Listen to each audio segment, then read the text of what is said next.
In ancient Israel, during a time when the nation was oppressed by foreign powers, there arose a woman named Deborah. She was not only a prophetess, but also the only female judge of Israel, a leader of great wisdom and courage. People from all corners of the country came to Deborah for guidance and judgment, as she held court under the palm of Deborah between Ramah and Bethel in the hill country of Ephraim.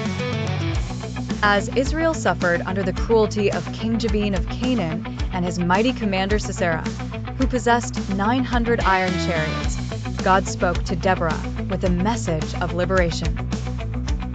The Lord instructed her to summon Barak, the son of Abinoam, from Kadesh in Naphtali, and order him to mobilize 10,000 troops from the tribes of Naphtali and Zebulun. The Lord promised to deliver Sisera and his chariots into Barak's hands at the river Kishon. Barak, however, hesitated and insisted on Deborah's presence in the forthcoming battle if he was to move forward. Deborah agreed to accompany him, but declared that the honor of victory would not go to Barak, but to a woman. Barak accepted, and they set forth together to gather the forces of Israel. The day of battle came. Standing on the slopes of Mount Tabor, the Israelite troops awaited Deborah's command. As Sisera's army approached, Deborah spurred Barak into action, reminding him of God's promise. The Lord discomfited Sisera's troops, creating chaos amongst them with a torrential rain that turned the ground to muck, rendering the iron chariots useless. Sisera, seeing his mighty force defeated, abandoned his chariot and fled on foot.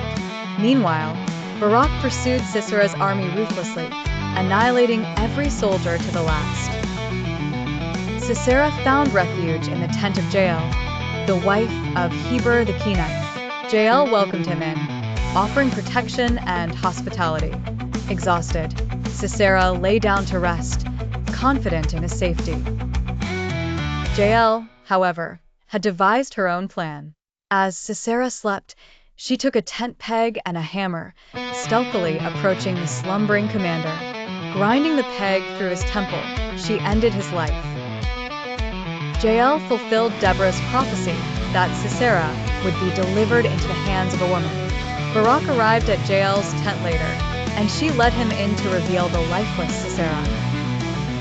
With the death of Sisera, Israel triumphed over King Jabin, and they grew stronger, eventually destroying him entirely. Deborah led Israel to enjoy 40 years of peace following their victory. Her song of triumph, sung alongside Barak, recounted the battle's miracles and praised God's deliverance. It became a resounding testament to God's faithfulness and a lasting reminder of bravery and divine leadership. Under Deborah's rule, the nation reclaimed their faith and prosperity, grounded in the unity and courage she inspired.